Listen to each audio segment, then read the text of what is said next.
right, welcome to Earned Air. If this is your first time here, I'm Matt. This is Vito, and this is Kevin. If you're back to listen to the conversation again, we thank you. We're glad you returned. So over the last couple of weeks, up until this recording, we did a few things.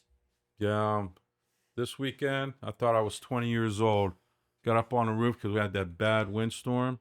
I had 4 shingles, like the caps come off. So I had it. It took me longer to get all the stuff together before I did the job. Get up on the roof, back and down, up and down the ladder by myself. Didn't have nobody spotting me. I know that was dumb, but you know what? I wanted to get it done because they're saying it's going to rain. Then Sunday, I tore down the Christmas decorations from outside. I know it's a little late, but you know what? I'm not going out there and fighting that cold air. I did it in 70-degree weather. Take my time. But I tell you one thing. Monday, going to work, my right shoulder hurt, my hip hurt, my knee hurt. It's going back to like what we talked about in the previous episode. The aging thing.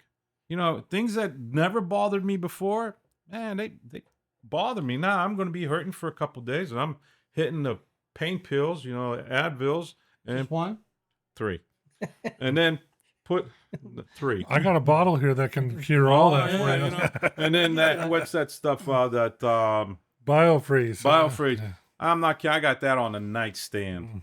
And you know what? And I got that, I call it the homie. The homonomics, the thing that vibrates and it goes up and down your back. Did you call it the homie? The homie. The homie. Homonomics. The homie. Yeah, I don't think I've ever quite heard it called that. Oh, the homie. Okay. The homie. So what you do, Kev? Anything good? Yeah, I went out to Colorado, took the wife and the kid out there to show boy where he was born and stuff like that. It was kind of cool. Lots changed in 20 years out in Denver, man. California moving out to Colorado. Heck, there was 4 new towns that I got to see.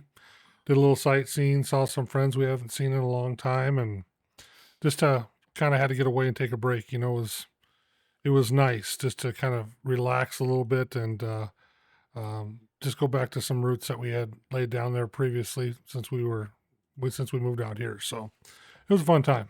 That's so cool. So yeah. how was the flight out there? Flights were easy, Not man. too I was actually surprised. TSA wasn't as bad as I thought it was going to be, and I mean, we got through our flights and have any delays. So it was a quick trip, but it was well worth it. So That's cool. Good. That's cool. Yeah. So last episode, I talked about how, I wanted to play baseball again. And I did go to that first practice. I almost didn't go, but I did. I'm glad I did because I was able to kind of show myself that I can compete, I think, at least physically, to a level that I'm happy with. So just an update on that. I'm going to go ahead and give baseball a try this year. I know Kevin. Was it a tryout or? It wasn't a tryout. It was just a practice. Guy we work with he's on a team. He's got about 18 or so guys, over 50. How long is the practice? And practice is about 2 hours. Oh, sure. About 2 hours. not So, bad. Oh. I got out there and I got to tell you, I haven't thrown anything for a long time. And that first session of just throwing the ball back and forth, I almost was like, yeah, I'm not going to be able to do this. But I got loosened up and was able to go ahead and make some good throws. And How long has it been since you picked up a baseball? it's been a baseball. It's been well over 15, 20 years. Because when I actually picked up the baseball, I didn't think it was real. Like, is baseball is really just small they're still? different. They're Oh different. my God. I mean, there's nothing to it. But I did good, throwing, did good hitting, got in the cage a little bit. Didn't hit anything fast, but got in the cage, was able to make some contact that I was happy with, and did some fielding. And they mentioned something about maybe playing third base or something like that. So What? I did some ground balls. That was good. No, that's good. I like that. So Yeah, y'all let us know. When, yeah, I'll first give game. some updates as the season goes on. Hopefully my legs can stay healthy and You got to tell me when you're playing so I can see you crash and burn on the first game. We'll get on video, huh? Yeah, get it on camera. it's, Next episode. We might have a new section here, huh? Well, maybe we get a little cheering section. I don't know, but so that was my update. Other than that, this is St. Patrick's Day. Oh, yeah. We're recording here. This is going to drop in a couple days, but if you do watch, St. Patrick's Day will be over. But we wish you, happy St. Patrick's Day. Hopefully everyone's out being safe, and enjoying themselves. You got anything to say? Couple green beers, man. Make sure you For the enjoy them. record, Italian green. Italian green. Yeah. And Vito gave me shit for wearing a black shirt. I said, well, I'm wearing a green hat. So, you know, Yeah, it happens, man. You I know, really don't have any But I green salute to shirts my on. eye brothers, you know. Yeah. It's all Okay. good. Yeah, it's all good. So happy St. Patrick's Day, everybody. Well, So let's get into the topic of conversation for this show. So how much do you think what it means to be a man has changed since we were younger? oh, huge. Huge. I mean, you know, it was drilled in my head, man is the provider. You know, my mom and dad, my mom stayed at home, raised 4 kids. You know, we came over from another country, and my dad was the one who went to work. My mom managed the house. That was her job. It's not male chauvinist. That was that time, that era, and that's how it was. You know, time evolved into now it needs 2 incomes. Back then, my dad handled it. I mean, and my dad did not, you know, like he didn't deny anything to my mom per se, but you know, like as I saw that mentality went into my head. So like Right. when I got married, first time, I was married twice. Hello. But my ex-wife didn't work. She stayed home. You know, I had 2 kids. One was mine, one was hers. You know, I mean, we had one together. My son was hers and I, and then she had a daughter before, and I adopted her, and I raised her since she was 2 years old. So basically, I'm her dad. You know what I mean? So I did the same thing. You know, it was just a repeat. I did the same thing like he did. I went to work. She stayed home. I come home. I took care of the outside. She took care of the inside. I didn't know wash no dishes. I didn't do no laundry. No, that was not in the wheelhouse.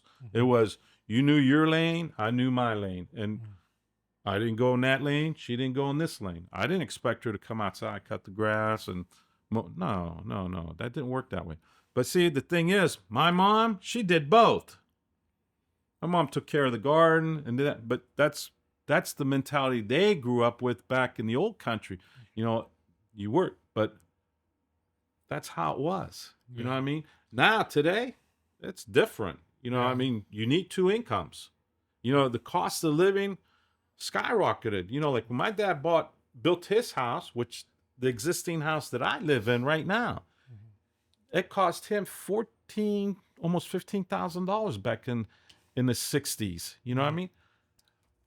Go get a house like that today. It's like $400,000 or $500,000. Yeah. You know? Yeah, mine's kind of the opposite end. I think, you know, I was in an era where it truly was a dual income family. My mom actually was a little bit more the breadwinner than my dad was, but my dad was the one kind of taking us to odds and end jobs and stuff like that. My mom was a nurse for 45 years. So, you know, she was in a hospital. I remember, you know, dad would get done with work and mom would go into work, you know? Mm. So they were on opposite shifts. And I remember one of the biggest things we did as a kid that we loved doing was we actually went in to see my mom. You know, we got to see all the nurses in the emergency room. We used to bring them popcorn and ice cream and stuff like that. And, you know, dad would have us at night and you know, during the summertime, mom come home from work. I remember it was nothing but go outside and play, you know. Far as values and stuff like that, I didn't think it made, you know, my father any less. It's just that roles kind of shifted a little bit that, you know, both were providing. And, you know, when mom was off, hey, you know, dinner was cooked and stuff like that. But growing up, responsibilities kind of shifted too. You know, as I got older, you know, 10, 11, 12, 13 years old, the stuff that dad was, you know, doing, us boys would help out with. My brother and I, you know, mowing the lawn, you know, trimming the hedges, sweeping out the garage. You know, at times we were expected to do chores around the house and stuff like that. Not to mention, early age too. You know, being from South Dakota, you know, it was a little different because we got to drive when we were 14 years old. So if you wanted to drive a car, you had to have a job to put gas in the car. So we started, You drove early in your age. Yeah, Yeah. 15. yeah. So we started walking bean fields and throwing hay bales just to make the old $4.25 an hour. Book of I know, that's what I'm saying. It's a big gap, but for me, it's kind of changed in the fact that I was at the other end of the spectrum where it was truly a dual income, dual parenting philosophy where there really wasn't one provider, there was two providers. So, But if So, you think, wait a minute, excuse me.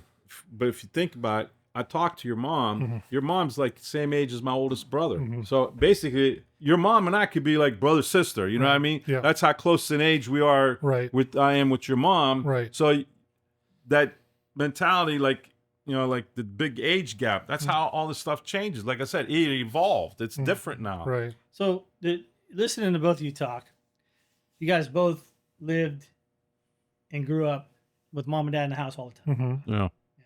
See, I didn't grow up like that. Mm-hmm. I grew up in a divorced household.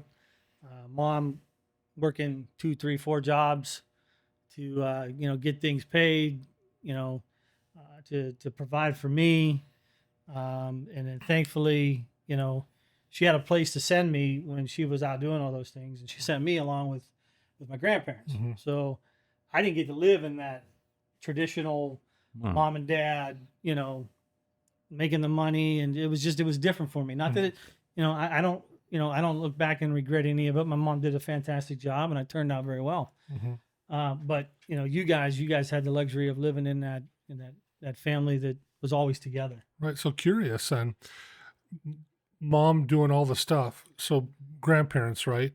What kind of philosophy did they have in the house? And obviously, I don't want to say that they were raising you, but they obviously had influence on it. So you got to see, what's going on. Probably at an later age. Was your grandpa working? Was your grandma working and stuff like My that? grandpa worked in the building that we worked in. That's crazy. He retired from the building that we worked in. Mm-hmm. So Your grandma worked? no, my grandmother never worked. My grandma did not work. She was a stay-at-home. So basically, like Mom, my parents. She ran the house. Mm-hmm.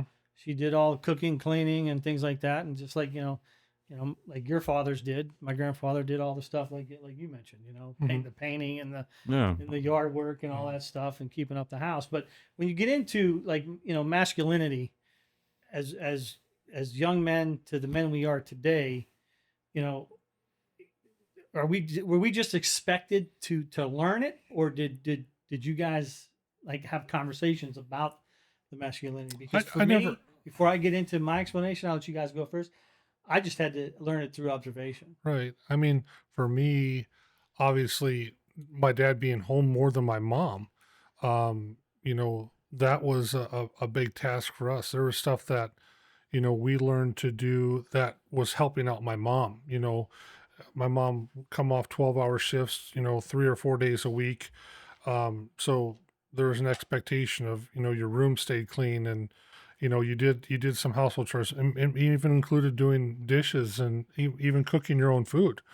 There's a lot of differences, but at the same time, I think my father was trying to teach us not so much about, masculinity and stuff like that as it was responsibility. I think responsibility is, a role that is clearly defined, both male and female, in a marriage and stuff like that, definitely is, it definitely has changed. We've seen so many different things. Like you said, a traditional, 50s, 60s, 70s marriage was, one provider, where, like I said, growing up in a dual provider home, everybody pulled their own weight. Right. It didn't matter what age you were. Well, Yeah. And it didn't matter. I don't think it would really matter too if it was male or female, with the exception that, there were certain roles that you had, and it kind of all depends on what you grew up in. So would you say you had to figure it out yourself, or your dad kind of led you through that with conversation? And oh, he led me through it all right. I don't think there was a choice. You either do what you do what dad told you to do, or what mom told you to do, or the other one found out. And that old phrase, I love to hear it. my mom only had when my mom was home, my mom only had to say things one time to us, right? And then the famous words came out, wait till your dad gets home. Yeah, I never heard See, that. my mom never did. My Yeah. mom, when it came to discipline, she didn't say wait till whatever was in front of her, it went flying. Right. Oh, and she used, back in those days, the women wore that sandal that had like that hard bottom. Yeah. And I mean, it was hard where it'll break glass. Yeah. And that thing went flying. I mean, I remember Eddie Murphy had this little skit on one of his stand-ups. He says, "Yeah, she used to throw the slipper like it was a boomerang. It went, and it came back right in his hand. It hit you, and it go right back to her. But that's just making fun joke. But no, my mom, she took care of us three. And mind you, I had two brothers. One was 10 years older, and one was a year older. So there was a big gap between our oldest brother and us two. But she made sure we were in line. She didn't take no. And my mom, I'm not kidding you, was 5 foot. She was small, and she didn't play. I remember one time, man, we were eating dinner, and I said something out of turn, grabbed a fork and went flying. It hit me right here on the top of the lip, and I got a scar there. My brother, same thing. She grabbed a scraper, she threw it, and it stuck in his arm. I mean, yeah, I think my brother and I hold the record for most wooden spoons broken. No, I'll tell you one thing. We grew up. I think it was part of the growing up that they didn't want us to be punks. Right. They wimps, as you call whatever you want to call it. I mean, they didn't coddle. They didn't say, "Oh, okay, go stand in a corner," or "Hey, go up in your room and take time out." Right. No, But more importantly, it was about respect for a female. I think that was the biggest thing that that you learned in the house. That's what you learned from Right, your dad. You right. learned I respect mean, for a female. Yeah. Respect for a female Right. You because disrespected your mom. I tell you what, that was game on for Dad. And I Oh, tell you I what, nothing was worse. But I tell you what, if I'm not gonna lie, my dad. There was times when he came home and we did, like maybe on a different level. The belt came out. Oh yeah, Oh, yeah. absolutely. And there was no The joke. belt's there. a whole different story Oh, than yeah. the spoon. Yeah. But you know what? I don't regret it. Yeah, no, I don't regret not one bit, because you know why? I turned out okay. They're saying, "Oh, well, you hit the kid, it'll ruin him for life." No, it won't. You know what? That's all a bunch of BS. Because as far Right. as I'm concerned, that's why a lot of these kids today are screwed up. Right. No, You know what I I mean? agree. And I think just, I'll be honest with you. My household, I'd like to say, back in the day, sometimes you got the verbal aspect of it. Obviously, you got the physical aspect of it, but the emotional aspect, I don't think was ingrained until, I had my son. And that's one thing, you always want to change patterns and stuff like that. I know the way I was brought up, and I told myself that, okay, there's got to be a better way around this, being able to talk to it. And this is my generation I'm talking to right now. Being able to sit down and talk about problems, talk about issues that you have, and being able to communicate in a way. Because like we said, these things right here are the worst thing ever Oh, yeah. that we have out there. And we didn't have these. Can you imagine if we had these and how much Oh. trouble we would have gotten into? It wouldn't have been good for me. No, I know it had wouldn't that. have been good for me. And that's the thing. I think coming from a different level, I can count one time in the 20 years that my son's been alive that I've put a hand on my son. And that was when he was very Well, young. see, I can't say the same because I didn't raise my son. Right. We divorced, and my ex-wife raised him. Mhm. Different ball game there. Right. And Well, that's another segment, Right. as far as parenting, Right. so. I Right. could definitely appreciate how you guys got to grow up, and describe what it was like for you. For me, it was a little different because I didn't get the threats of, "Hey, wait till Dad gets home," and all that. I mean, it just wasn't there. Now, albeit I was with my grandparents at the time, They didn't discipline you at all? and it wasn't so. I wouldn't say there was a discipline there, but it Man, wasn't you can't like, tell me it you were wasn't- Mr. Goody Two no, Shoes. I definitely wasn't. But the discipline that you guys describe is definitely different than the discipline that I had with my grandparents. My grandparents treated me as if I was their son. So I know you and we were talking about, about this the other day, leading up to this episode here that, I could almost describe my upbringing with my grandparents like you did with your parents. You know what I mean? Because my grandparents were definitely My parents' age. yeah, your parents' age. But it was, the one thing I did learn from my grandfather was how to shake another man's hand. Right. Yeah. Okay. Yeah. He taught me when you shake another man's hand, you shake it firmly, you grasp it, Yeah. Grip it. and you give a good shake. Oh, all right? yeah. So You look them in the eyes. Yeah, Too. you grip it. and you look him in the eyes, and that's the one thing. My grandfather taught me a lot, but that's the one thing that always sticks out to me is that when you shake another man's hand, you have a firm grip because I don't know how many other men out there that I've shaken their hand. Yeah, And I but tell you what, man, you get the lip Yeah. wristing thing, and I think little to dainty myself, hands. Or oh you my get the God. the 3-finger handshake Right. that you barely get their hand. I and just stuff. want to But- call them out and say, All right, now look. Now let's hold go. on. I just want to call them out and say, who taught you how to shake another man's hand? Yeah. Right. Because what was that?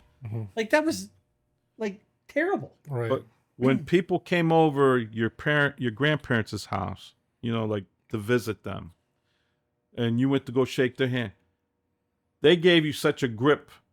Like my father's friends came over and they visit, you have to say hello and you go shake their hand. yeah. Man, they shake your hand like they want to break your hand. Like, Well, I think that's and what I mind do. you, I was a kid. Right. I'm not saying I was like an adult. Right. You know what I mean? I was still a young man. And they went to go shake. And my dad, like he said, make sure you give a nice firm grip, which I did. But, these guys, they're like, Yep. And it was always Mr. or Mrs. too. Oh, You yeah. know, always Mr. or Mrs. yeah. I think that's what I do when I shake someone else's hand.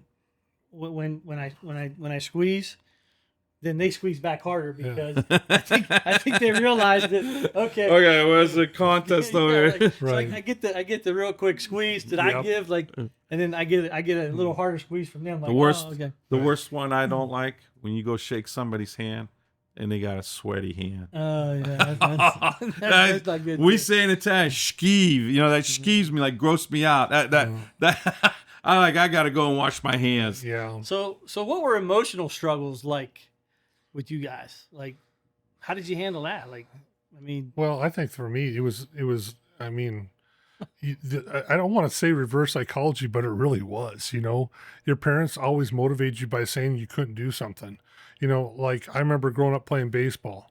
Well, I guess if, I guess if you're sick, you can't go out and play ball, or, I guess this kid's probably a little bit better than you. That's why you didn't make a team. And it always motivated me a little bit. As far as my brother went, with siblings, that was always a thing too, because for me, I was a, big component of a guy that, hey, my brother lips off and, he lips off to the wrong person. I thought that, he should have probably got his butt beat. But if I let that happen, then guess who's getting their butt beat by dad when you got home, So it was kind of protecting your own. But I think, emotionally, just being told that you can't do something or that you're unable to do something kind of drove me to be, better. And, it's what worked out for me with athletics and stuff like that. I knew that I played 3 different sports. I knew that I was always maybe just a little bit better at athletics, where my brother was definitely more like a hands-on type of guy, like you could hand him a tool set and he'd be putting stuff together left and right. My brother was like that. And Johnny. see, I was on the total opposite end. So my brother got a little bit different emotional intelligence, I guess, if you want to say, with a different mindset. So Nah, me, when I was smaller, like, like say 12, no, I take that back, like 8 years old down. Yeah, I looked up to my parents, for guidance and this and that. But when I got past that 8, like the 8 years old mark, all hell broke loose. yeah. I got into girls, smoke. I mean, and I remember at 10 years old, I got caught with cigarettes. My dad whooped my ass. I hit it on the wine press underneath the blanket because he used to cover with a blanket. And I went to go grab a pack of smokes, and I didn't see him, and he saw me, and I like, damn. And I'm not kidding you. I did stuff that teenagers was doing, but I did it at an early age. And my parents didn't treat us like kids. We had to grow up right away. Mm-hmm. It was not like today, you just let the kids, grow up a little bit at a time. We had to go we kind of like missed our teenage years. Mm-hmm. From the age like 10 back, you were the kid. Yeah. 10 and up, like 10 to 18, you weren't no teenager. No. You started adulthood at age 10. Yeah. I mean, they gave you the responsibilities. And I think this was part of the grooming process, to get us ready for adulthood, Mm-hmm. So that was like, my dad to me was like, he was my best friend, because I talked to him about the old country a lot. Mm-hmm. And when he passed, it killed me. Mm-hmm. It literally, it devastated me. It's somebody that you look up to. Oh, yeah. But, the thing is, Kevin, it's just that, he didn't talk to us like a father to a son. He talked to us like a father to a man to man. Like an adult, like you're an adult, Yep. And I mean, at an early age, at that young age, he taught us how to save money, go make money. I made money when I was a young kid. Mm-hmm. I mean, hustled, and that's what it was, So what you're saying then? So for your emotional struggles, you really just didn't have any. No, it was because we grew up too quick. I miss my teenage years. I didn't. So for me, you didn't get the whole. For me, the emotional side of things was just toughen up. Mm-hmm. Oh, Yeah. You need to just toughen up. That's it. I think that's part of the reason why, for those people out there that know me, I think that's part of the reason why I am as kind of hard to come out of my shell or rough around the edges. Man, You're shielded. You're shielded. Because of it. Yeah. What I Just mean? like It's just I didn't.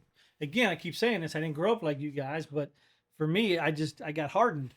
Mm-hmm. So to say what you're saying and you're saying, I can't relate that much to it.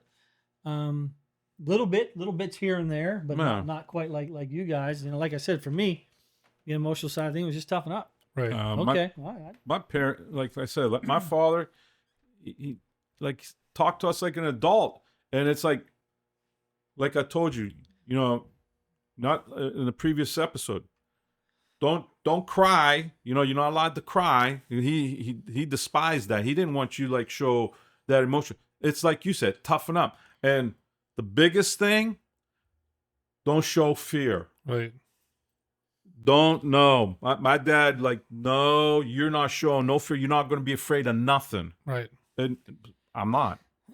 Well, maybe like jumping out of the plane. I was gonna say you want to I'm jump like, out of the plane. I'm like, that's the different. the famous phrase "I'll give you something to cry about" was pretty common in our household. So, you got your butt beat, you held your tears back, you either went outside and either let it out, or you got so upset that you got frustrated and you got mad and you went and did something else.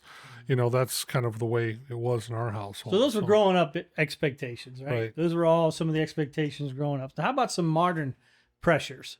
Do younger men have clearer guidance now, or expectations actually more confusing? Confusing. Because the way I was brought up, when I got married, okay, my mom and dad raised me the way they were raised. So they got along because both of them were raised the same way. I was raised with that mentality. So now here I meet somebody that was not raised the same way I was. It was carefree, like my first marriage. Mom and dad let her do whatever she wanted. It's like no discipline, no guidance, no nothing. Just carefree, do whatever you want, and that's a different story. But bottom line, confusion. Because I'm like, we're not getting along, and this ain't working. There's a mass difference here, and it wasn't working. So you don't think they're getting any guidance today at all? You think it's more confusing for younger men today? For younger men today, it's because they're raised with they grow up with girls same way. So were you saying it was confusing for you? For me, Okay, for you. The question was for younger men today. well, for younger men today, I don't see the confusing part because both of them are raised up the same way. I see young men going around in the malls with pajama pants. I see the same thing with the girls, walk around with pajama pants, like carefree, don't give a crap, how they look or whatever, and the way they talk, the way they respect their elders. There's no way in hell that I would have got away with the crap that these kids are getting away with today. I would have got my ass whooped to no end. There's a lot of kids out there today where the parents, both of them, mom and dad, are absent. So if I had to give an answer to this question, I'm going to say confusing. Because one, you see a lot of what you're talking about. What's the dad doing? Right. Why is the dad letting their kid walk around like that? Whether it's their daughter or their son. I There's don't no get it. way my daughter's going to walk around looking like she just crawled out of bed out in public like that. Yeah, Of course, but thank see- God she doesn't even go out of the house until she's all done up. But Right. she will not, would never do that. And I can't imagine how other parents can let kids do that today. But see, here's the thing. Like, my parents would be like Kevin's parents. You follow me? Your grandparents is like my parents. So the difference is that generational gap. Like when my parents grew up and your grandparents grew up, that's that line. That's that generation line that, they were raised that way. Then here comes the next generation. Your parents is considered my generation. You know what I mean? Mm-hmm. So we kind of feed off of that generation right there. Like your mom and your dad would have fed off of your grandparents' Right. generation. Now, here, like me, I'd be like, like you'd be like my sons. But you go back to that though. The biggest takeaway about that is you always had a parent at home that was guiding that. Yeah. Now you have dual parents that are working, some of them working 40 to 70 hours a week, depending on the job. Some of them are traveling. And, They're not even home for weeks on now end. becomes I see a lot of these. but getting back to my point, the single parent, or it's almost like a single parent going back to your status.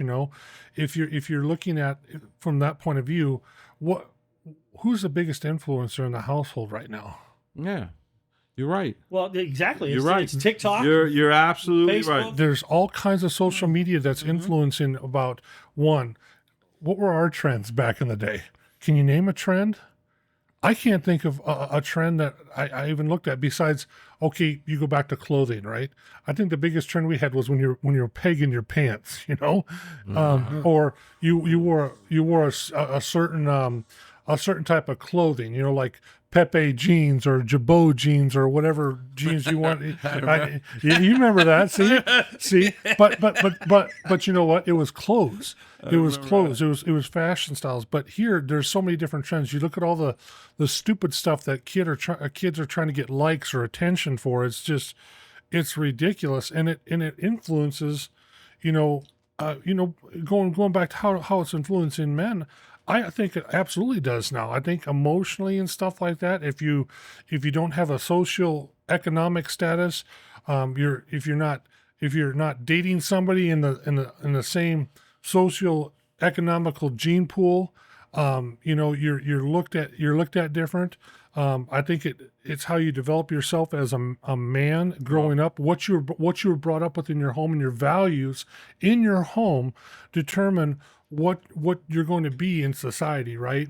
And if you're relying on a phone for values, that's where these kids are getting lost, especially young men, where they don't know how to treat a lady. They don't know any chivalry where you opened up a car door. They don't know how to say please and thank you, or yes ma'am, yes sir. I think there's all kinds of things. The list can go on and on. yeah. Going on, but they're not getting that in the house because the mom and dad Not around. are either not married anymore, or they're busy in their careers, Right. or they just don't care. Right. Okay. But at the same time, for those parents that do care, are busy with careers, and I support that. I don't begrudge that. You have a career, by all means, you continue with that. But it's who do you put your kids' care in while you're doing it? Right. Like, I'm gonna go back to my mom being divorced, me growing up in basically just a single, parent household. My mom put me in the best hands. Right. My mom put me in the hands of my grandparents. Right. And my grandparents then filled that gap, because I can only imagine what I'd be like today if I didn't have my grandparents to have taught me what they did teach me Right. while my mom was doing what she needed to do. Right. So yeah, I think it's definitely more confusing for young men today, just because of, like you said, the cell phones, TikTok, Facebook, all the social Oh, media, Well, that too, but and parents not really watching what their kids are well, doing. and think about it now. I mean, you go back even 40 years ago. 40 years ago, okay, mom and dad had disagreements and stuff like that. I know with my parents never once argued in front of us. No, my Never. parents- They would always go in a room. They would hash out what they have, and they would come out. You probably knew at some point. I never seen my mom and dad kiss in front of us. Right. And now you look at divorce rates now where 50% of marriages don't succeed for whatever reason it might be. That's crazy Could be because anything now. well, yeah, people call it quits too early because they don't want to work things out. They don't Marriages want to. work. Marriages Yeah. work. Yep. And and that not and, easy. and when kids see that, then that in the back of their mind that's an okay thing for them. Yeah, but another thing is too, you got like the women today, they make money. Some make more money than the man, and some of the guys get butt hurt, like, oh yeah, my wife make more money. So, and there's confrontation there. But, back in the day of my mom and dad, you're talking people working back in those days was mostly all men working. The women stayed at home. It's a pride thing. Yeah, It was yeah. a pride thing. Right. So it was kind of like, that was the thing. Then it evolved, it evolved where now it's two incomes going, and where did kids go? Either they went to the grandparents' house to be babysit, or they went to childcare, But back in my day, kids didn't go no childcare. They stayed home. Right. Well, because the mom didn't work. Right. Okay, well, this day and age, the mom and dad work. Yeah. What's Right. Majority of them. Right. Majority. Of You them. know, So, it- so today, do you think men are more isolated or more connected? To what? To just life in general. Do you think they're just? Are men more? Do we appear as men more connected or more isolated? I feel that I'm connected. I think I'm more connected than isolated. But if you want to go by values, Because I definitely That's a feel diff- like I feel take that. upon the isolated. Yeah, if you want to go by, I feel connected because I changed with the times. But if you want to say values, I'm isolated because I still take the same values that I grew up with, that I believe in. I think for me, I'm the youngest guy here. I think it's a combination of both. I think it's. Well, I think it's kind of you take a look at I don't want to say situations, but you take a look at just relationships in general, right? With us, with your spouse, other people in society, and stuff like that. I think you definitely have that choice whether you want to connect and invest into somebody, depending on what your return on the investment is, or you can isolate yourself to kind of see how things are going to kind of pan out. So I think for me, it's a combination of both. I know with my relationship with my wife, it's definitely both because there's a lot of things that we definitely agree on, but there's a lot of things that we don't agree on. And it's being able to, I think what people don't see is, when we're talking about conversations and stuff like that, being able to look people in the eye to see where they kind of stand. We talked about this a couple episodes ago. Knowing what people stand for and what their end game is for something is what you're trying to get to as far as developing that relationship, but to know where you stand. But I think the biggest thing too, confusion is definitely a big part of that. So Yeah, I think I go more the isolated part. Just not. Like I could go. The older I'm getting, the less and less my circle needs to be. right, You know what I mean? And that might be for you guys as well. But I Yeah. know for me, I don't need 20 friends. Yeah, 20 our friends. circles, No, When I was circles. younger, yeah, you needed that, right? Yeah. You needed that. But I don't need that. I could No, go right. out. I could go out by myself, and you guys have seen it. Hmm. I've been out by myself, and what I like is I could go out and I could meet someone for the first time, have that conversation. I leave. There's no real relationship there. There's no friendship there, because I will say this: the minute that you become in a relationship with anybody, whether it's a friendship, a girlfriend, a boyfriend, whatever it is, whenever you enter into a relationship, you immediately give that person permission to hurt you, let you down, disappoint you, and everything else. So, me growing up, I had a lot of that, right? I had a lot of the disappointment and the letdown. So, in me getting older, the less people that I give permission to hurt me and let me down, the better I am. Right. You know what I mean? So when I can go out and have that conversation with a perfect stranger and talk to them just like I'm talking to you guys, right? But when I leave, I may never see them again. Oh yeah. Right. You know, but I could do that. I could be by myself and have these interactions going through life now that some people just they couldn't do that unless they know who they're with. Right. My wife told me, she says, you could talk to anybody, which I can. You know, I don't have a problem talking with people. Me, what I have a problem with, when they start crossing and start talking stupid and dumb. And then it's like, I got to get out of this conversation because they're going to piss me off. It's just like, I'm not on that mentality. You know, because, again, it goes back to the way I was raised. I think that old generational gap, I think that old way, the way my parents were raised, and then somebody comes and tells me this stuff, and I'm ready to tell them, you're wrong, man. There's ain't no, and I don't want to get in that, you know, in that like tit for tat. I'm not into that. You know, I want to have a conversation, nice conversation, enjoy myself, stuff like that. But if I got to get in a conversation, I'm going to have an argument. No, it's not fun for me. I think the older we get, escalation is a key, right? You know, whether you can control the escalation or de-escalate, and know when to step out of something and know when to step into something as well. I think it's just, there's so much stuff out there. Like I said, I hate to go back to a cell phone, but you have so many people trying to prove their point, and they point at the phone, and you know, it might be from multiple different sources, but from a person that goes through something, has been through something, has experienced it, it's like, a better essence, you know, somebody's word sometimes just isn't good enough for a lot of people, especially now. You know, it's almost like you have to prove yourself so that you can gain that trust and respect, which has always been around, right? And what I tell you before, the two things that you cannot compromise in your life is your honesty and your integrity. The minute that somebody compromises that with me, it's like a on-off switch. You know, like somebody's BSing me.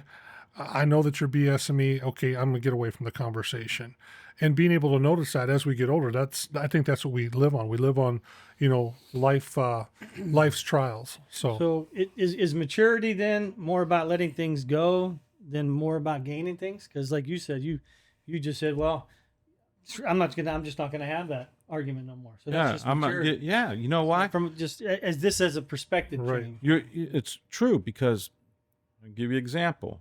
When I was younger, when I went to go get a haircut, okay, I went to this barber place in Hubbard. It's no longer there. It was called Vincent Joe's. These guys were like my dad's age. You know what I mean? So you go in there, you're hearing the old timers talk, but when you walk in there, you know, you have to greet them and say, you know, how you doing, Joe? How you doing, Vince? And if you knew the guys that were sitting over there, you have to say hello. You know what I mean? Mm-hmm. I remember taking my dad down there to go get his haircut when he wasn't able to drive no more. Then he took me down there when I needed a haircut and stuff like that. But now I go to this barbershop, you know, up in Canfield. It's called Look Good, Feel Good Barbershop. Nice. All young kids. Now, I'm not kidding you. All young kids. And once in a while, older people come in. But these guys are talking about stuff can't relate to. You know, I walk in the door, you know, mind you, I'm a senior, okay? Right. Walk in the door, the other barbers, this is the greet. Hey, dude. Whoa, what's up, dude? Hey, dude. I'm not no dude. Right. You know, and my barber, he, you know, I mean, they knew my name, you know, I mean, hey, Vito, how you doing? I'll get with you in a few minutes. I said, okay, nice. You know, thank you, Daniel. But the difference, right? You know, and the thing is, other people walk in I don't know them because, it's not a barbershop that I'm accustomed to or, that I'm affiliated for years, Right. like the other one, and the mentality of the young kids when we used to go to the barbershop, I mean, you were dressed up, Right. not dressed up like with dress up No. clothes. You had nice pair of pants, that these guys are, I'm not kidding you. They're walking in with pajama pants, Yeah, right. flip flops, Right, hoodies. I mean, it's like, But the conversation, I think, in the younger generation has gotten like what we would consider personal, whether it be like Oh, dating and yeah. who you were seeing and stuff like that. That yeah. would not never happen. the in stuff a these barber kids shop were back talking then. about. Yeah. That never went on in the barbershop where back in No. the day. No. It was I always mean, they get very, right. For us, it was always about talking about local sports or. I mean, they did that there too. was politic Yeah. talk and stuff like that, but That's the different. the conversation is so much more personal, like to us, but not to them. Like what they talk about, I'd be like, "There's no way I'm talking about that in front of people, especially that I don't even know." Yeah, you know? they don't care. I mean, they're bold. Whatever is on their mind, they speak their piece. They don't hold nothing back. So then that's what they're saying, but what I'm saying is from the maturity as we age with that you just don't want to waste the energy arguing with them. No. No, I mean, it's not like, even close. You just go ahead and say, you know what, I don't You have pick your the battles, energy. man. No, Yeah, you no, pick I your just don't have battles. the No, energy you to don't, do because it's going to happen to you guys too. Because when I was younger, I lived to argue. I mean, that. But I I still like to argue. when somebody That's if true. I hear somebody talking and they're talking about something I know about and I know they're wrong, I would just go ahead get involved in that conversation and say, hey, what you're saying, that's wrong. That's not right. And I'll explain it to them. I says, this is where you're wrong. Right. But now, I haven't got there no, yet. I'm not in that. I'm past that now. You know what? But arguments start because of two reasons, right? Either you're actually trying to correct somebody, right? Or two, you feel like maybe they might be disrespecting the actual topic, right? Yeah. And coming older, seasoned, as I like to call it, seasoned, you've lived longer life. When you've lived longer life than people and you've been through more stuff, it's almost like you want to pass it down and say, you know what? Listen, hold on here a sec. There was a time and a place where what you guys are talking about or what you guys are saying or what you guys are doing, you would you would have got your ass kicked or you would have ended up saying I'm sorry to somebody. Yeah. And that's what, I think arguments, the maturity part of it is, pick and choose your battles of what you want to argue about. I'm there, but I'm not there because I still. I mean, you guys can both attest to it. I'm there, but I'm not there because I like to have. No, you're. I like to have arguments. I don't know, like, but healthy arguments. Right. Like I'm not out there trying to, like, I feel like I want to say not arguments, debates. I like debate. No, I it's think I arguments. missed I wish I would have went out and done the debate team in school, but that wasn't a good time for me to do that in school. But now as I'm getting older, I feel myself more wanting to debate. Right. I don't mean to say argue, but I can get into some arguments. Right. Oh, we've gotten some Oh, arguments. yeah. Yeah. we can get into some arguments. Maybe one day on camera we'll have one, but we'll see. Who knows? Hey, listen, I've been Just with got to hit that right subject. I've been with my wife for 30 years, and she's told me time and time again, you're a hard person to talk to. That I'm a hard person to talk to, and she says, you don't budge. Once it's in your head, you do not budge. I mean, there's what I've learned as I'm getting older, you got to have that give and take, because Definitely. you know what? Definitely. Like I seen the way how it worked with my parents, because they grew up together. They came from the same hometown. They grew up together. They knew each other. Their families knew one another. That doesn't go for me, and my wife. We met, and then we dated, and then we got together. But the point is, I didn't budge. Right. And I didn't give not 1 inch. I'm like, nope. But from the female aspect, I think our wives, we could probably all agree, our females are kind of known to be the nurturer, right, in the family. They want to nurture the kids. They want to nurture everything. Not all of them, but Not all, but some want to take that There's the argument. take the responsibility. But here's the deal. I'm gonna throw this at you, okay? I think emotionally for guys to have conversations, I think just with females, right? I think there's a certain level that they don't want the kitchen sink thrown back at them. Something could happen in the past that's not even irrelevant to the conversation, and all of a sudden it creates an argument, right? Oh, yeah. So a guy tries to be vulnerable by opening up, right? We call it opening up.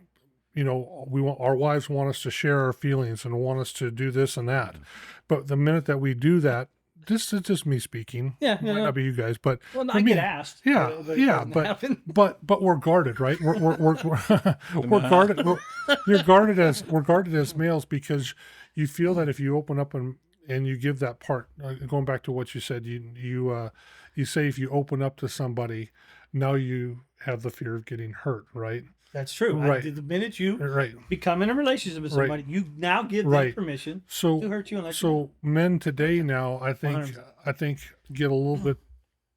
I don't want to say scared of it because they don't want to get into that argument, fearing of whatever they're going to lose. Where with us, I think arguments are healthy and stuff like that, but you just don't want the kitchen sink to be thrown at you because that you're finally opening up to a conversation that people or that a person wants to have with you, and you're still staying guarded, even with people that you love. well, guys argue differently. For Oh, one. absolutely. We guys do. we could have a knockdown, drag Oh, out absolutely. argument, and then when we're done, we go have a beer together. Yeah. So how Me- much then? How yeah, much? wait a minute. Before you go to the next something else.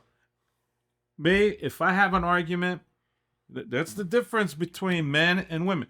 Like you said, men will have an argument, and once the argument's over, they forget about it. A woman, 3 weeks, 4 weeks could go That's by. what I'm saying. The kitchen and then sink. bring that thing up The and kitchen- hold it over your Right. head. The kitchen sink gets thrown back Yeah, at yeah. you, Well, and I think women, that's they want closure in that Right. argument. They didn't get it. right. They didn't get that I closure agree. for that argument to go away. That's why it comes back. That's what I think. Might be wrong. And if you're listening and you think we're wrong, by all means, tell us we're wrong. Oh yeah, Right. give us a But comment. so how much then does emotional intelligence actually matter for us as we? A lot.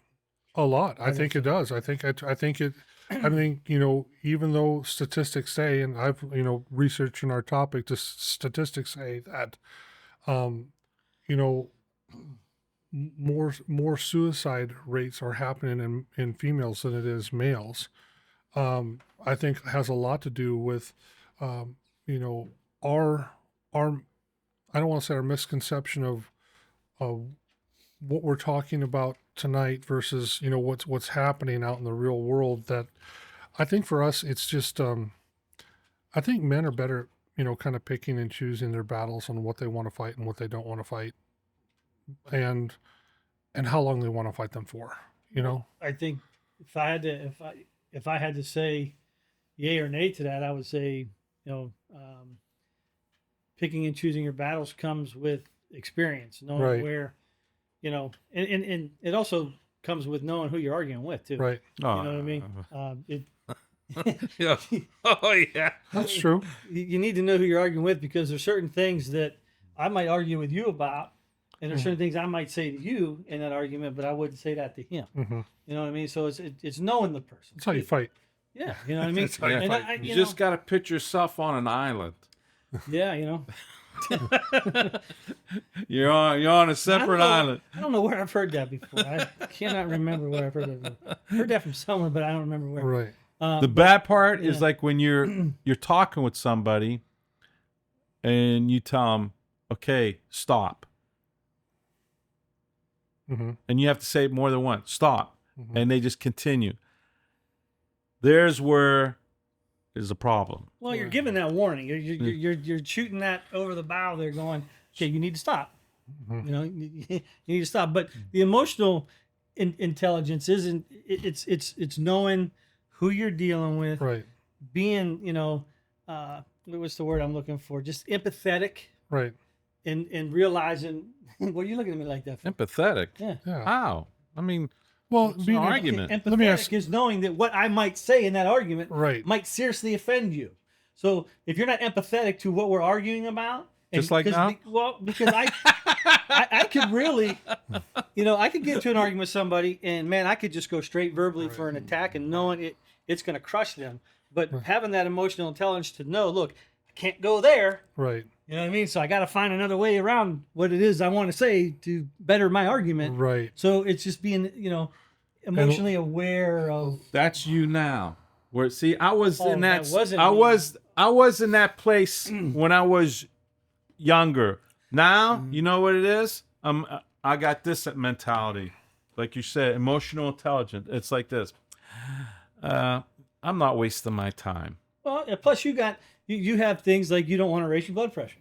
I worry about my health. So you just there's I'm not your- going to get into it because no, it's there's just your gonna emotional raise- intelligence. It's just gonna, but you know what I'm saying. Do you understand what we're talking Oh, I about? understand real good. The funny part is like when I went to my doctor and I said, how did I get a heart attack when I had 2 visits, did blood work, and you guys tell me there's nothing wrong with you. You're fine. And I was on no meds. And the answer I got was this. Well, the human anatomy is a different thing. It's unpredictable. It's a doctor. It's a practice. That's why they And call it practice. And I'm 'cause over they there don't listening know. to this garbage, and I'm It is wait a minute. garbage. And It I'm is listening to this garbage, and okay, now here's the emotional intelligence. Now, do I go and start rimming him out left and right, saying that you caused my heart attack because maybe you missed something on the test, or do I just let it go and walk away? Yeah. No? So what did you use in that situation? I told him, you're full of shit. Well, Okay. And where did that get you? Nothing. Yeah. See what Absolutely I mean? nothing. So it's like arguments. well, there's those things called second opinions. Yeah, I know, right? Yeah, You don't got to yeah. go to the same You do have guy. second And opinion. that's the thing too. I mean, talking about what you guys are talking about too. I think to me, I feel like I want to try to listen and hear all the points of view that person's coming at before I don't want to say make judgment, but involve myself in the conversation too. And to that's see, the right thing to do. right to see. But we don't always do the No, right we thing. don't. Because I can tell you right now, But- that might be going through my head before we really get heated. Right. And then I just say, But the emotional intelligence Script. part is we don't know what happened to that person, 10 minutes before Wow. they came in the door, or what Yeah. happened to me 10 minutes before I came in the door, what sets us off. We go into work every day, right? We're going to work every day and we have to work with people and stuff like that. And there might be something that may be going on at home that you're still dealing with and you haven't left at the front door. And Oh, it might be 100%. the littlest thing, hey, your computer's in the wrong place or, whatever. and I definitely try to do that with Right. people we work with because we Right. work with, we work with good people, but we don't know what our coworkers Nobody knows are going through. everybody's Nobody story. knows what they're going through. Nope. So, No. and I don't want to know, but Mm-hmm. at the same time, that's the empathy and the maturity right. that comes with that. Like, Right. you know what I mean? Someone's Yeah, having a but we're bad in day. positions- Just kind of look the other way and think, okay, We're we in don't know po- what's going on with them. Yeah, but the thing is, we're in positions we have to know what's going on. No, with we them. don't have to know. We have to be aware of our surroundings and our people that work for us, so we can have a better Well, workforce. as supervisors, we need to be able to, and we should be already doing that. We Yeah. should be able to know how to read our individual, Right. Right. our So associates you are anyway. reading them, but Is it our job to know? No, it's not our job to know. It's not their life, their personal life's not our business. But if it affects what's going on, then we need to then use that maturity to try and get out of them without prying. You know what I mean? Yep. We can. I don't want to get into that. No. But let's wind it down here a little bit. So at the end of every episode, we get into a little drink. Kev, you were up tonight. Yep. St. Patrick's Day. Got to go with the old Jamesons here. So this is one of my favorite blends that we've had here. This never is had it. the triple. I've It's never had the triple. triple distilled, triple cask. It's got it comes in a bourbon. You had sher- Irish whiskey? Bourbon. I've had Irish whiskey. No, but I not- never I've have. had Jameson. Yeah, but it's a bourbon, sherry, and chestnut cask. Those are the 3 casks that it gets distilled in. So it's an Irish whiskey. What's the proof? It's an 80 proof. It's low Oh, proof. smooth. It's low proof, but it's got some notes of toffee and stuff in it. So I hope that hopefully that you guys like it here. It's one of my favorites. Sometimes Well, we have to salute to the Irish Yeah. people here. Keep tradition. Solange, alive. right? Solange, What's the toast for Solange, Solange? Solange. Your toast. No, I mean your Irish toast. What's an Irish toast? Solange. You guys are of the Irish background. Yeah, Well, I guess I'm gonna I don't want to fail get on him. that I'm not going to get in my favorite poem. So, but we'll stick with your yep, Oh, yeah. we'll stick with your cheers. yep. That's a big glass So there. hopefully you guys like it here. All All right. right, well, it's what Oh, do yeah. we? Got a nice smell to it. Yeah. It does. It does. Mm. You said this is 80 proof, huh? Uh-huh. All right, so we'll say Chendan. Chandan. Happy St. Patrick's Day. Yeah, happy St. Patrick's Day, guys.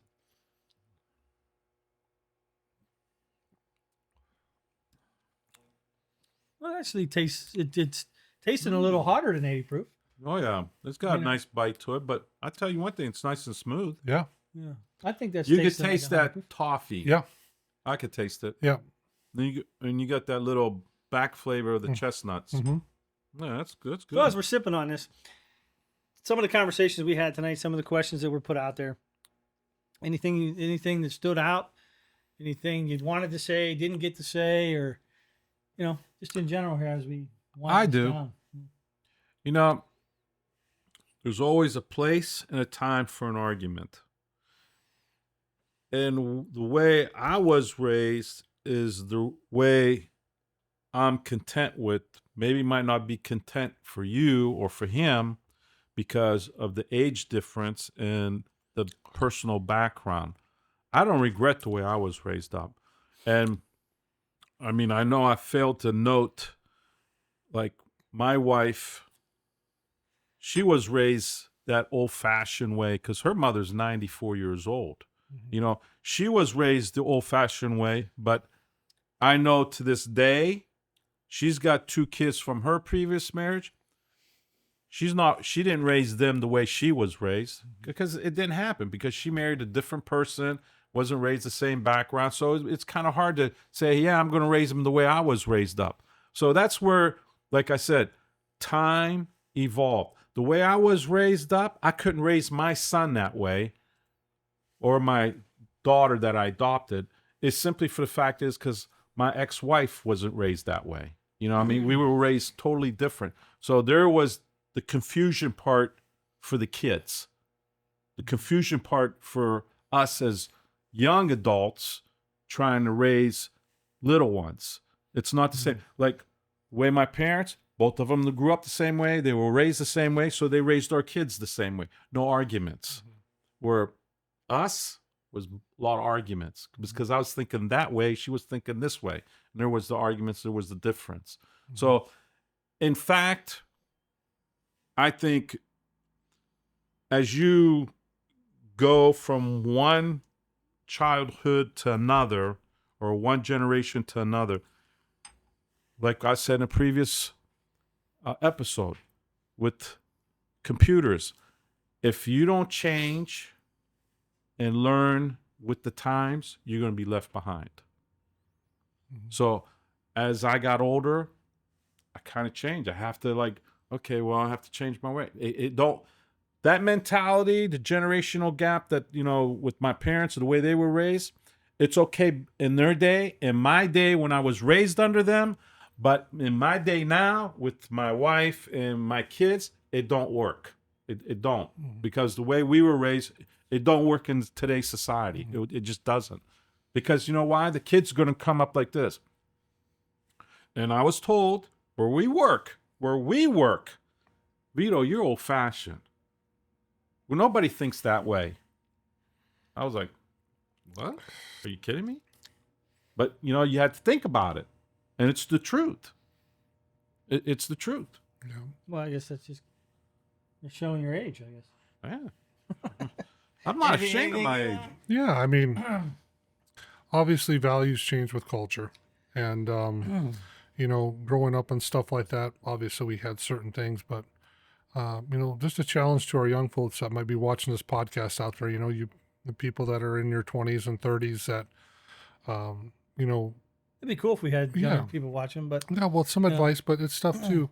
I think as our generation, the three generations that are sitting here and stuff like that, we're adapting to a culture change and a culture shift ourselves. But you young people out there, sometimes the best conversations that I had were people that were 20, 15, 20 years older than me, because it's always fun to listen to hear how things used to be and how you could, apply it to what's going on in your life right now. I think we live in such a fast-paced world right now that we don't take the time to stop and think, especially the younger generation. I think it's just due. And it's how much we can do in the shortest amount of time where, you know, growing up and stuff like that, things didn't happen overnight. It was a slow process. And I think, young people out there, take some lessons from some older generation people that have been seasoned, that have lived through some of those things. And, you know, you never know. That might be the next mentor in your life that has something for you that just one, even if it's one little piece of advice that you can carry throughout your lifetime and build foundations on. I think it's worth the 10-15 minute conversation. Yeah. Let me say one thing. Okay. I'm going to say one word to both of you guys, and I think both of you guys know what it means. Streetlights. Mm-hmm. What's it mean? Well, when streetlights come on, it's time to come home. Okay. Right? I think that's where you're going with it. Right. I mean, All right. Now, mind you, I'm 63. You're 49. Okay. Now, that younger generation, you tell them streetlights, they're going to look at you like, what? A deer in the headlight. A deer in the Yeah, headlights. like they don't know, because you know why? They're not outside like how we were Right. outside. Well, even if they It's were, different. we wouldn't, as parents this age, talk like that anyway. There'd be Right. another method than to come home than Right. the old-fashioned streetlights. But for me to wrap this up, my mom did. Like I said, first of all, these guys came from households not divorced. Grew up with mom and dad there all the time. I did not. I don't regret any of it. My mom did the best she could. I turned out well. Thank God for my grandparents. But there was a time that we were all living together. She was with a second or third husband. I'm not sure what the number was at this point in time, but we were living in a townhouse, and it was me, my uncle, his son, my brother, his daughter, my sister, my mom, and him. I won't say his name. That was like almost 10 people living in a 3-bedroom townhouse. Wow. I slept in a room where his son had such a snoring. He snored and he banged his head like in his sleep. And we had bunk beds, and then two people would switch, and we'd sleep on the floor one night and then go up to the bed the next. Dude, it was the worst, absolute worst time that I can remember in that time of things not going the way it was. It didn't last long, but it lasted long enough that it was absolutely, you want to talk about testing your patience and any type of maturity in that house. I remember chasing my uncle, and I don't know if he's going to listen or not. We talked today, but we got into an argument. I chased him from the kitchen all the way up to the room with a butter knife one day. I mean, I just went, I lost my shit, and after him I went. Me and him talk about that still to this day. What a time that was. But again, I grew up in what I had to grow up in, and I think I did very well for myself. Who knows what I would have been without my grandparents? So kudos to them. Rest, they're gone now, but yeah, it's a little different than you guys, but I still think what my grandparents did for me is kind of what your parents did for you, because they were older. Mm-hmm. And you had your parents were close in age, but Mm-hmm. plus you were always there with your brothers. Yeah. Yeah. So I wasn't, so it's a little different. But Yeah. any one last thing before we send it off here? Yeah, I have one last thing. Friday, my wife and I, we went out to dinner. We went to La Rocca's, and we're sitting there waiting for our dinner, and two couples sat next to us, older couple. I had to help the one guy, he was with a walker, help him get into his chair because it was kind of tight, you know what I mean? And so I'm looking. Here's an older couple. They're talking with one another. Where you see other couples On the phone. on the phone. They're not even talking to one another. They're two different couples. Yeah. They're meeting out for dinner. The wife is looking at, both women were looking on their phones and both guys, and they're not even talking to one another. Right. And, they were like maybe in their 40s, you know what I mean? And these guys were like, they had to be old, you know what I Right. mean? They had to be like in their 70s. And, I kind of like, was like, wow, that's a big change there. I picked up the tab for them. Mm-hmm. It was $130. I just bought their dinner and gave a good tip. Well, that was I nice. said, I just said, I wanted to do it. They were real nice, and because I helped them out with the sitting down. They go, hey, I really appreciate you helping me. That means a lot for me. And his wife saying, thank you so much. It's so hard. I'm like, I'm thinking to myself, wow. Yeah. I'll let you know where Becky and I are going out to eat Saturday. Yeah. But you know what? It's just, you kind of think about it. It's like, Yeah. look how they are. Yeah. I'm going that way. Well, we do the same thing with anybody in the service. If we find a service member that's sitting close to us and stuff like that, they're in uniform. We always pick up a tab just because it's gratitude, and it's a thing. Yeah, I mean, they're I just doing showed my something. appreciation. That's all. Right. I mean, they're doing something that one, I don't think I could ever do. Two, you're talking about the older couple too. It's kind of the way you were raised, and when you see that, it's the right thing to do, right? oh, yeah. It's the right thing to do. So, All right. Well, if you're still with us, thanks for sticking with us. If this is a conversation that you enjoy listening to, by all means, stick around, subscribe, comment. Okay. If there's anything that hit home with you, the audience, of some of the things that we might have talked about tonight that you'd like to say, by all means, there's going to be places for you to comment. There's going to be places. I'll have this on Facebook. I'll have this on YouTube, Instagram. So if you got any opinions out there, if you got anything out there that you think you'd like to hear us talk about and maybe get our perspective on, by all means, let us know. But this is Aaron Dare, and this isn't a show that's going to try to, force opinions on you. Or that you're doing things right or wrong. We're just here having these conversations, and we hope you enjoy them. So, by all means, subscribe, like, and comment. Thanks for Ciao. sticking around. happy St. Patty's Day. Yeah, happy St. Patrick's Day. Yeah. Ciao.